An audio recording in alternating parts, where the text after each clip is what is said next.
আমি ইঞ্জিনিয়ার রহমতুল্লাহ আপনাদের সবাইকে স্বাগতম জানাচ্ছি। এখন আমরা আলোচনা করব ব্র্যাক ব্যাংক নিয়ে, যার সর্বশেষ ক্লোজিং প্রাইস হচ্ছে 51 টাকা 80 পয়সা। আমরা ডেইলি টাইম ফ্রেমে আছি।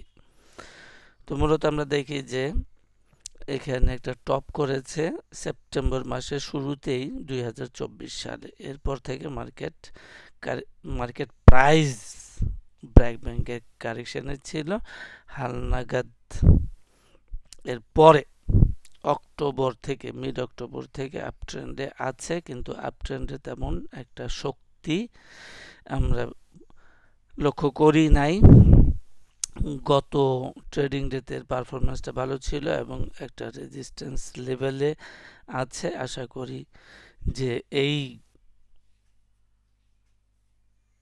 রেজিস্ট্যান্সটা আমরা অবজারভেশনে রাখবো। আশা করি এই রেজিস্ট্যান্সটা ভাঙবে। এর মূলত এই 53 টাকা থেকে বর্তমান যে রেজিস্ট্যান্স আছে এইটাই একটা সাপ্লাই জোন হিসাবে কাজ করছে। আমরা একটু ভলিউমের দিকে নজর রাখতে পারি যে যথেষ্ট ভলিউম নিয়ে উঠে যাবে, তেমনটা আমাদের প্রত্যাশা আছে।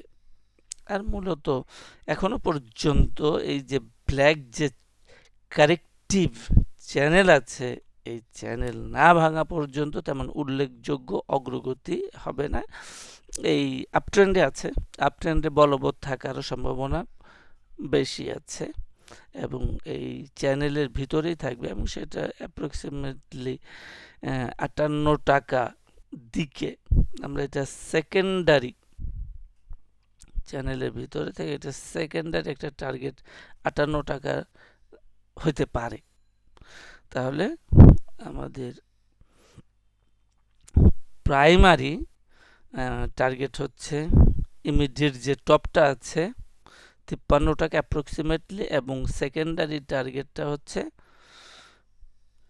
58 টাকা। তো আমাদের বাজারে মূলত এই ধরনের অনেকগুলা স্টক একই রকম আছে। এর মধ্যে গ্রামীণ ফোন উল্লেখযোগ্য এবং সিটি ব্যাংকটাও ভালো করছে।